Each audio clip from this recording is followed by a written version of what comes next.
Oi, gente, aqui é a Malu da ENC19 e hoje eu vim falar um pouquinho sobre química fundamental, sobre os fundamentos da estrutura química. Bom, começando sobre os modelos atômicos. O que vem a ser um modelo atômico? Um modelo atômico é nada mais do que uma tentativa de representar um átomo, para que a gente possa compreender melhor as propriedades químicas e físicas dos materiais. Por exemplo, compreender por que uma reação química acontece, como uma reação química acontece, por que uma ligação ocorre, por que uma ligação não ocorre. Então a gente tenta criar modelos atômicos que sejam o mais próximos possíveis do átomo para que a gente consiga entender os fenômenos que acontecem com os materiais. Bom, ao longo da história foram propostos vários modelos atômicos, alguns foram refutados por outros por ter propriedade, por ter características opostas, e a gente chegou num modelo atual de representação do átomo. Mas começando a falar a partir do modelo de Rutherford, que foi o modelo de sistema planetário. Nesse modelo é considerado que o átomo ele tem um núcleo com carga positiva, onde contém praticamente toda a massa do átomo, e rodeado por elétrons, por um grande espaço vazio contendo elétrons, que são cargas negativas, que circulam em órbita ao redor do núcleo. Bom, esse modelo ele não explica o fato do elétron não ser atraído pelo núcleo. O Rutherford até tentou explicar, falando sobre a força de atração ser igual à força centrípeta, mas isso geraria problemas com a emissão o espectro de emissão do átomo, que deveria ser contínuo, mas na realidade ele não é. Então o Rutherford não conseguiu explicar muito bem por que, que os elétrons não caíam para o núcleo pela atração entre cargas positivas e negativas. Então, veio na sequência, o próximo modelo que a gente vai ver é o modelo de Bohr. Mas antes disso, a gente vai ver um pouquinho sobre mecânica quântica, que foi o que motivou o modelo de Bohr. Que na história houve dois grandes dilemas que motivaram ao surgimento da teoria da mecânica quântica.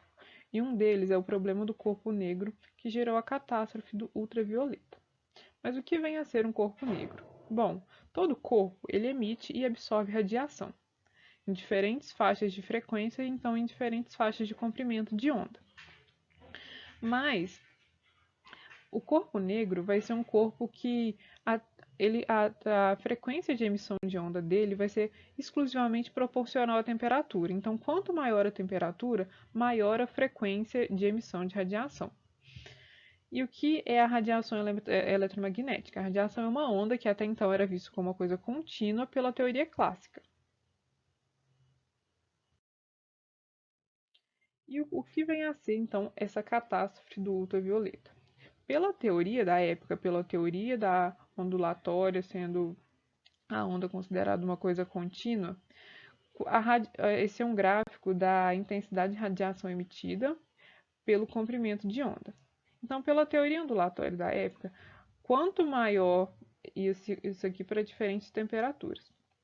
Pela teoria da época, a uma certa temperatura, a energia emitida escaparia para o infinito na região do ultravioleta. Isso não condizia com os experimentos da época, porque aqui tem um ápice de emissão e depois decai, tem um ápice de emissão e depois decai, em todas as curvas. Isso o experimento não batia com a prática, então percebeu-se que tinha alguma coisa errada. Então Planck veio com a teoria da energia quantizada. Segundo Planck, havia a emissão de pacotes de energia. Você não era uma coisa contínua. A gente tinha a emissão de como se quantos, que eram pacotes de energia. Mas o Planck explicou isso na teoria. Ele não conseguiu achar um sentido físico para o que seriam esses pacotes de energia. Mas a teoria matemática que ele fez era condizente com o experimento. Então o modelo foi aceito. E o que seriam esses pacotes de energia? A energia de cada pacote, cada quantum, vai ser igual a H vezes a frequência, onde H é a constante de Planck. Então, cada pacote, se um pacote tem n igual a 1, então um pacote vai ter a constante de Planck vezes a frequência em energia. E essa consideração da energia sendo quantizada em pacotes era bem contraditória com a ideia de energia como uma coisa contínua, como uma onda na época, da energia não, da radiação eletromagnética sendo uma coisa contínua.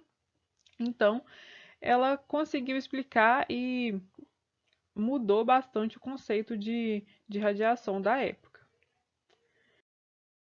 E o segundo problema era o efeito fotoelétrico. O que é o efeito fotoelétrico? Ele é um processo pela qual a radiação, ou seja, a luz, arranca o elétron de um metal. Você irradia com determinada frequência um metal e você consegue arrancar elétrons dele. Metais são elementos com grande disponibilidade de elétrons. Bom, experimentalmente observou-se para determinado metal. Observou-se que para determinado metal, uma luz conseguia arrancar elétrons e outra luz não. E isso não fazia muito sentido pela teoria ondulatória da época, porque por essa teoria, a energia de uma onda, que a luz era vista como uma onda contínua, a energia dependeria apenas da amplitude. Então, não faria sentido depender da frequência. Então, Albert Einstein tentou explicar usando a teoria de Planck. Ele conseguiu dar um sentido físico para a teoria de Planck. Ele explicou que a radiação era quantizada, ou seja, os pacotes de energia que Planck mencionou. E ele nomeou esse pacote de energia, que é um quanto, de fóton. Então, como a gente viu que a energia a energia de um quanto era proporcional à frequência, então agora já faz mais sentido. Porque eu preciso de um fóton batendo em um elétron com energia suficiente para arrancar aquele elétron. Então, se eu tenho uma frequência maior, eu vou ter mais energia. Então, uma maior chance de conseguir arrancar esse elétron. Então, o elétron vai ter uma energia cinética de saída que vai ser igual a energia do fóton menos um W. O que é esse W? É o trabalho, a função trabalho para arrancar esse elétron. Então, a energia vai ser a energia necessária para a gente conseguir arrancar esse elétron. Então, a energia cinética, que vai ser a energia que o elétron vai sair, vai ser igual a HF, que é a constante de Planck, multiplicado pela frequência, menos a energia que prende o átomo naquele elétron. E essa energia cinética é a máxima que o elétron vai ser emitido. Com isso, observa-se que uma amplitude maior, a gente vai ter um número maior de pacotes. Mas se eu tiver muitos pacotes de energia, mas todos não têm energia suficiente para arrancar um elétron, então eu não vou conseguir apresentar um efeito fotoelétrico. Então, se eu tiver uma amplitude maior, eu vou ter mais elétrons emitidos por segundo, mas essa energia tem que ser suficiente para ultrapassar esse W aqui, que é a energia que prende o elétron no, no átomo. Então, a conclusão que a gente chega, tanto do problema do corpo negro quanto do efeito fotoelétrico, é que a luz, que é uma radiação eletromagnética, apresenta a natureza de onda, mas ela também apresenta a natureza de partícula. Isso, com isso, o Einstein conseguiu um significado físico para a teoria de Planck. Então, a partir daí surgiu a teoria dual da onda-partícula do comportamento da luz. Então, vindo agora para o modelo de Bohr. Bom, a gente viu que a energia da luz é quantizada, então o Bohr vai propor que a energia do elétron também vai ser quantizada.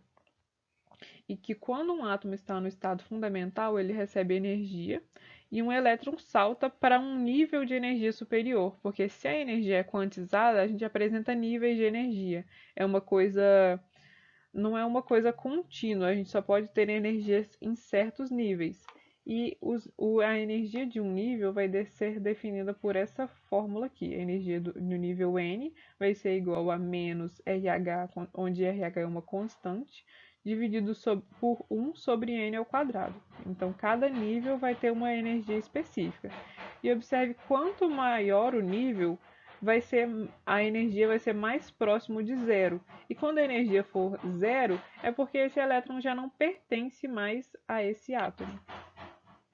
A gente pode fazer a diferença eletrônica entre cada nível. Por exemplo, se eu tenho um elétron no nível 1 e ele vai saltar para um lugar no nível 2, a diferença a gente pode usar essa fórmula aqui para calcular a diferença de energia e descobrir o comprimento de onda ou a frequência de emissão, fazendo que essa variação de energia vai ser igual à constante de Planck vezes a frequência.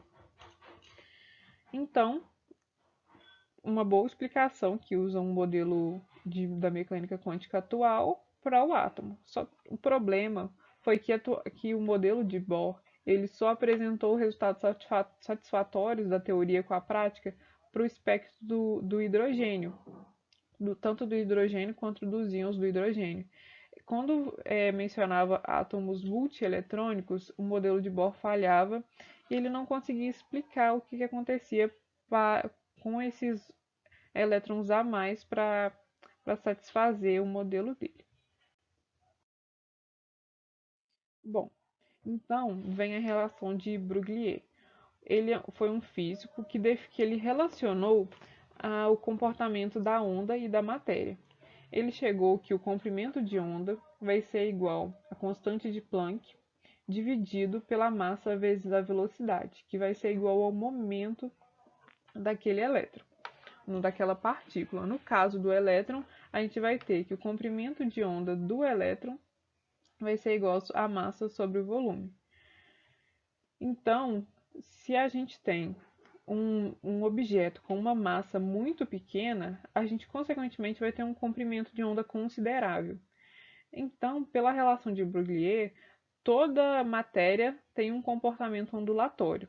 Porém, a manifestação dessa propriedade ondulatória vai depender da massa e da velocidade com que ela percorre. Então, se eu tenho uma massa muito pequena e uma velocidade muito pequena, por exemplo, eu vou ter um comprimento de onda elevado. E como os elétrons e as partículas atômicas elas têm massas muito pequenas, elas vão manifestar o comportamento ondulatório de uma fórmula mais evidente. E isso foi comprovado pelo fenômeno da difração. A difração é um fenômeno ondulatório em que você consegue fazer essas zonas de claras e escuras aqui devido à interferência de ondas. Então, ou conseguiu fazer a difração difração em um feixe de elétrons. Então, conseguiu se provar que o elétron realmente apresenta comportamento ondulatório. Bom, agora a gente tem alguns princípios que decorrem do fato desse comportamento ondulatório que o elétron manifesta. O primeiro deles é o princípio da incerteza, que é impossível conhecer simultaneamente e com certeza a posição e o momento de uma pequena partícula como os elétrons. Bom, fazendo uma comparação assim bem grotesca, para mim ver alguma coisa no macromundo, por exemplo, tem um objeto qualquer e eu quero ver ele. Se eu estiver no escuro, sem energia luminosa, eu não consigo vê-lo. Então eu preciso colocar uma certa energia na forma de luz para eu conseguir enxergar esse objeto. No micromundo, eu também preciso colocar uma certa energia para que eu consiga ver, entre aspas, esse objeto. Então, porém, esse elétron ele é tão pequeno comparado à energia que eu preciso colocar para enxergar ele, que quando eu coloco a energia no lugar que ele estava, entre aspas, ele já não está mais ali, porque a energia é tão grande comparada a ele que ele já não está mais ali, eu não consigo identificar a posição e o momento dele ao mesmo tempo. Então, como vamos definir um elétron? Através da equação de onda e da função de onda. A equação de onda ela permite encontrar a função de onda e a função de onda ela vai determinar o comportamento ondulatório do elétron. Toda onda, a onda sonora, a onda da luz, qualquer onda, ela vai apresentar uma função de onda e uma equação. No caso da função de onda do elétron, até o momento não se tem uma interpretação física para ela, mas a gente consegue interpretar fisicamente um fator que é o quadrado da função de onda. Por exemplo, eu faço umas continhas, não tão simples quanto continhas, mas eu faço umas certas continhas e encontro um valor para minha função de onda. Ok. Então, se eu elevar esse valor ao quadrado, eu vou ter uma coisa que chama densidade eletrônica, que é a probabilidade de se encontrar um elétron naquela região do espaço. Então, aí eu já consigo um significado físico melhor para a função de onda, que aí eu já consigo fazer um desenho de uma região onde eu tenho maior probabilidade de encontrar um elétron e onde essa probabilidade tende a zero, por exemplo. Então, vamos ver aqui, ó. Até o momento, não determinou-se o sentido físico da função de onda, é apenas uma representação no espaço matemático. A gente não encontrou nenhuma grandeza física para relacionar a função de onda. Porém, ao se fazer o quadrado da função de onda, tem-se como resultado a probabilidade de se encontrar um elétron no espaço que permite definir a densidade eletrônica.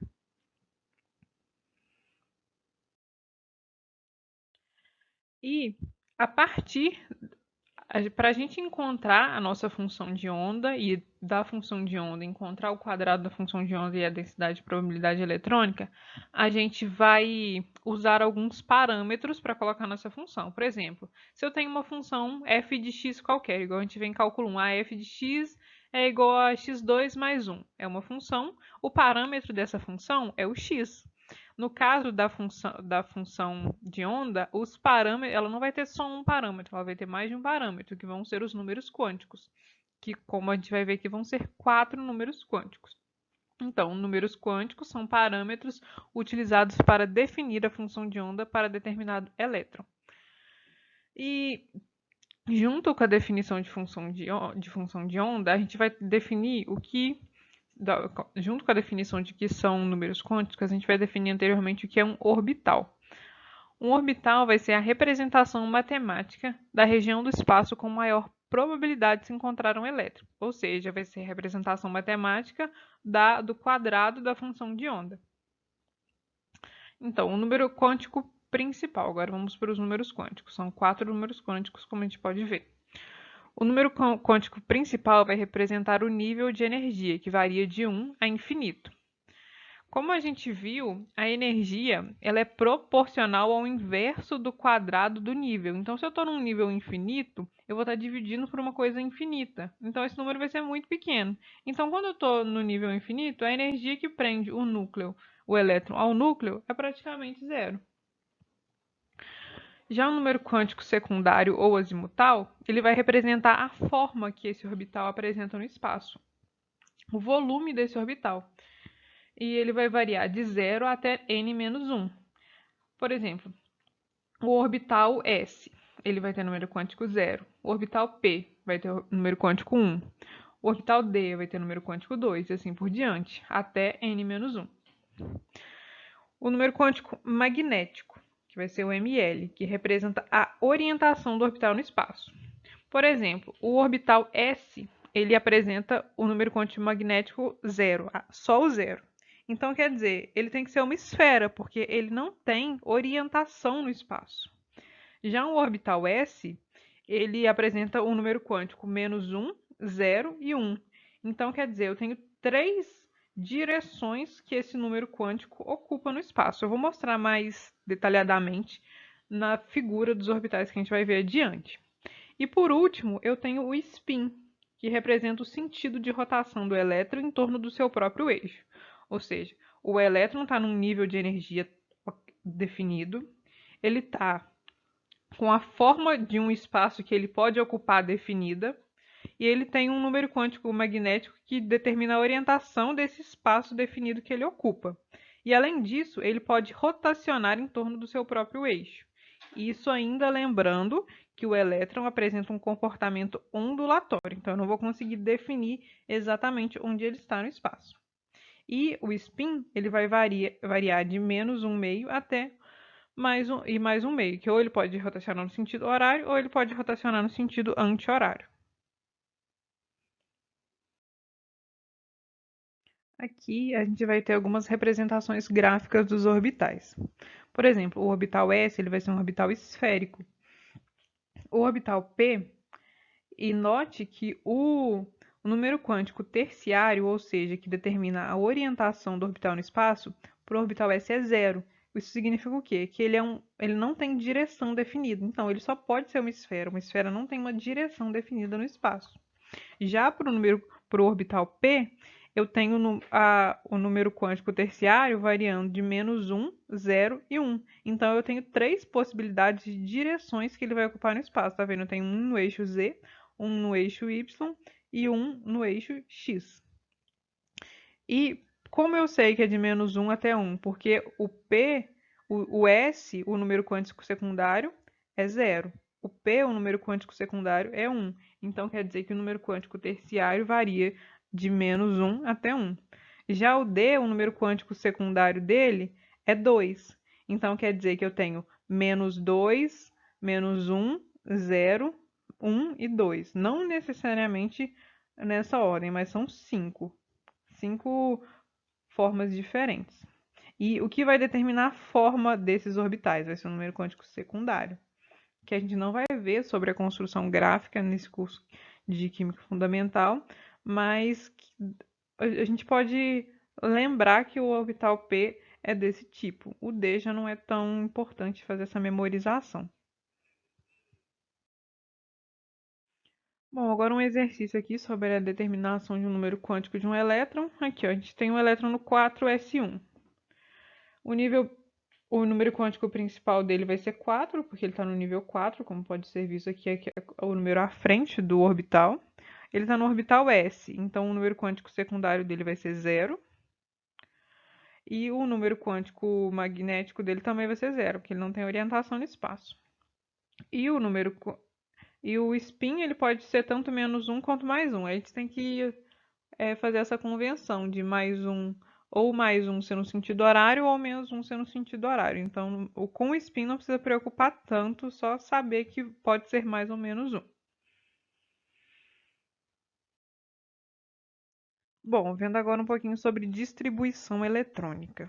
Como que esses elétrons vão estar distribuídos nesses orbitais? Bom, pelo princípio da exclusão de Pauli, dois elétrons não podem ter a mesma série de 4 números quânticos. Assim, dois elétrons do mesmo orbital devem ter spins opostos. Então, se eu tenho os três primeiros números quânticos iguais, quer dizer que para o quarto eu tenho duas opções. Então, cada orbital pode comportar no máximo dois elétrons. E eles vão ter spins opostos para os números quânticos não serem iguais. E além disso, temos a regra de Hunt, que para os orbitais degenerados, ou seja, os orbitais de mesma energia, por exemplo, esses três orbitais aqui, eles são orbitais degenerados, todos têm a mesma energia, eles só estão em orientações diferentes do espaço, todos são orbitais P do mesmo nível energético.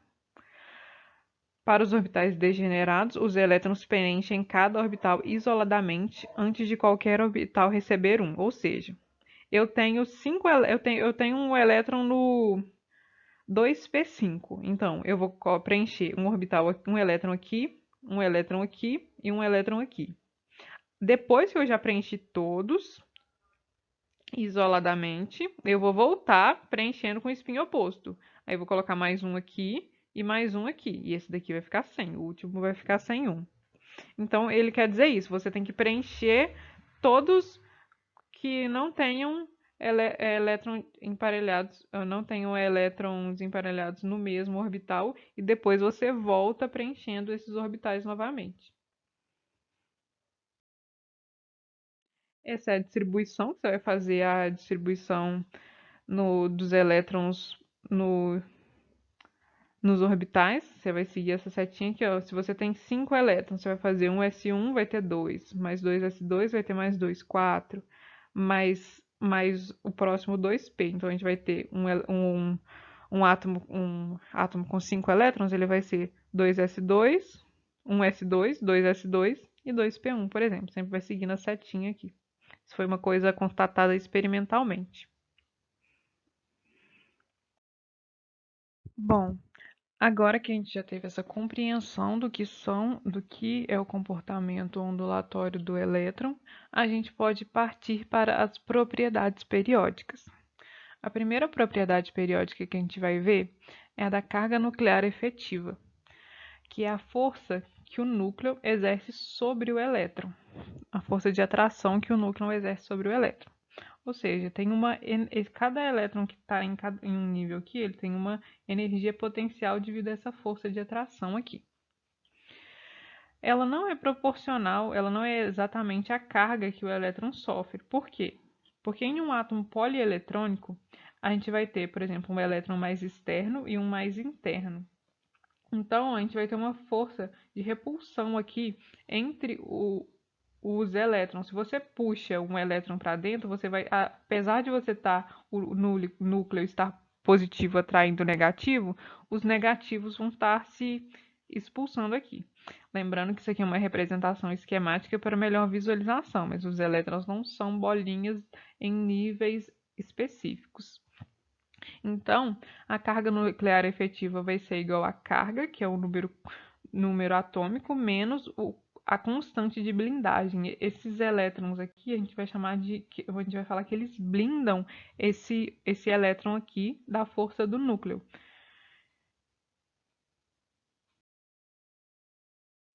Então, observou-se experimentalmente que ao se comparar dois átomos do mesmo nível, como por exemplo o lítio e o lítio tem número atômico maior que o berílio tem número atômico maior que o lítio. Há uma maior carga nuclear efetiva no berílio, pois para cada elétron adicionado, né, porque quando a gente passa do lítio para o berílio tem um elétron a mais. A blindagem que os elétrons internos exercem vão ser de 0,35 unidades, enquanto o número atômico está aumentando uma unidade. Então, quer dizer, quando eu ando em um nível da tabela periódica, eu sempre estou aumentando mais a carga nuclear do que a blindagem. Então, o que vai acontecer? Quanto mais eu ando no nível eletrônico, no nível da tabela periódica, eu vou estar aumentando a minha carga nuclear efetiva. Então, os elétrons, os elementos mais no final, no nível da tabela periódica, eles vão sofrer uma carga nuclear efetiva maior do que os elementos que estão no começo da tabela periódica. E como a força de atração do núcleo ela é proporcional ao inverso do quadrado da distância, isso vem da física 3, que vem das forças entre cargas, né? A força entre duas cargas vai ser proporcional ao inverso do quadrado da distância. Então, os elétrons mais externos eles vão estar menos sujeitos à atração do núcleo. Então, ela decresce no grupo. A gente vai ter mais ou menos esse comportamento aqui, ó. Em linhas gerais, né? Vai aumentando, aumentando, aumentando com o nível, aí eu desço de grupo. Aí vai aumentando, aumentando com o nível, aí eu já caio em outro grupo. Aí vai aumentando, aumentando com o nível e cai com o grupo. Até eu ter cada pico aqui vai representar um grupo da tabela periódica.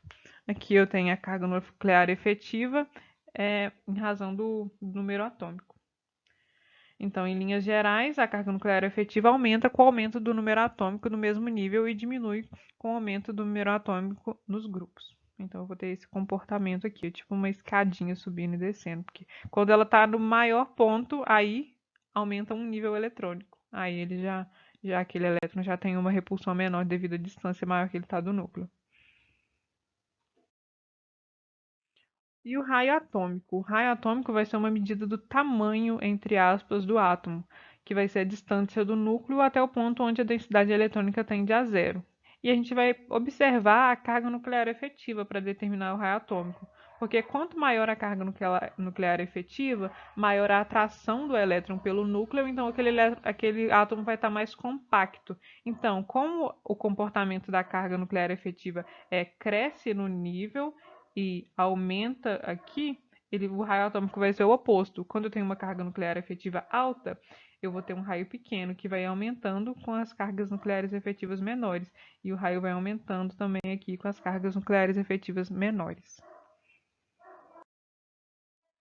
A energia de ionização vai ser a energia mínima necessária para remover um elétron de um átomo no estado gasoso.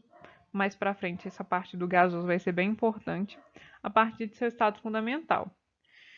Então, quanto mais distante do núcleo, menor vai ser a atração e mais fácil vai ser remover o elétron. Então, eu tenho que pensar de novo na carga nuclear efetiva. Se eu tiver o elétron com a carga maior, eu vou ter que fornecer mais energia para tirar ele. Então, a carga nuclear efetiva vai ser maior aqui, onde a carga no final do nível, né, quando a carga nuclear efetiva é maior, e nas primeiras linhas da tabela periódica, onde a carga nuclear efetiva também vai ser maior. Bom, aqui eu vou apresentar a energia de ionização para essas espécies, que são espécies do terceiro nível da tabela periódica, ó, o sódio, magnésio, alumínio, silício, fósforo, enxofre, cloro e o argônio. São todos do nível 3 e vai aumentando no nível. Como a gente viu, a carga nuclear efetiva aumenta no nível, então deve ser mais difícil tirar um elétron, já que a carga nuclear efetiva é menor. Então, o que a gente espera é que a energia de ionização seja maior, ou seja, precisa fornecer mais energia para tirar esse elétron. Mas não é o que a gente observa aqui da passagem do magnésio para o alumínio e nem do fósforo para o enxofre. E por que que isso acontece? Vamos analisar primeiro do magnésio. O magnésio ele apresenta a configuração 2s2, a última configuração eletrônica dele. Ou seja, eu tenho um elétron que está com os dois orbitais que ele comporta. E quando eu tiro um elétron, ele vai para uma configuração 2s1. E experimentalmente, um elétron desemparelhado, a estabilidade dessa molécula vai cair muito. Então, não é que o alumínio está menor, é que o magnésio que está muito grande, porque tirar esse elétron de um orbital completamente preenchido é muito difícil. Então, o que tem de errado, entre aspas, aqui, não é o alumínio, é o magnésio que possui a energia de ionização muito alta devido a esse elétron esse orbital preenchido, que para ionizar eu vou ter que vou ter que acabar com essa estrutura de orbital completamente preenchido. E do fósforo para o enxofre eu tenho uma coisa parecida, porque eu vou ter um 2s2p1. Aliás, para o alumínio, eu vou ter uma coisa mais fácil de ocorrer do que a do magnésio. E aqui para o fósforo e para o enxofre, a gente vai ter uma coisa parecida, porque eu vou ter um 2s2p3. Então, eu vou ter aqueles três orbitais semi-preenchidos. E para mim adicionar um ali, para mim tirar um ali também vai ter um decaimento da estabilidade. E a gente tem também a energia de afinidade eletrônica, que vai ser a energia liberada quando um mol de átomos no estado gasoso recebe um elétron no seu estado fundamental. Ou seja, vai ser a tendência a formar íons negativos. Então, vão ser elementos que têm uma carga nuclear efetiva maior, vão ter uma maior tendência, então vão liberar uma energia maior quando recebem íons quando recebem um elétron. Então, vão ser novamente os que têm carga nuclear efetiva maior. E aqui no caso da afinidade eletrônica, eu também estou apresentando aqui os valores na tabela, né? E aqui a gente pode observar que a gente esperava que aumentasse daqui para cá e de baixo para cima. Mas eu separei aqui duas observações para fazer. Olha, na família 2A e na família 5A, espera-se que aumentava, mas aqui a energia até não é nem energia liberada, a energia é absorvida, né? Porque é menor que zero. E aqui também, em alguns casos da família da 5A, também ocorre isso. E por quê? Porque o 2s2, ele é um orbital preenchido. Se eu colocar mais um, eu vou estar adicionando um elétron um orbital sozinho e ele vai estar desemparelhado. Então, também vai ser uma coisa mais difícil de acontecer. E no nível 5, a mesma coisa. Eu vou ter um orbital semi-preenchido. Ele vai ter todos os orbitais preenchidos com um elétron, então vai ser mais difícil a gente adicionar um elétron emparelhando ele ali. E uma observação também sobre o período. O período não é período E, que é o período 3. A partir do período 3, a gente tem orbitais D, que são orbitais D vazios. Então, eles vão comportar os elétrons mais facilmente devido a esse orbital D vazio. Então ele vai ter uma energia liberada maior também em relação ao aumento que a gente esperava aqui de baixo para cima. Então é isso, gente. Muito obrigado por assistirem. Uma boa prova para vocês.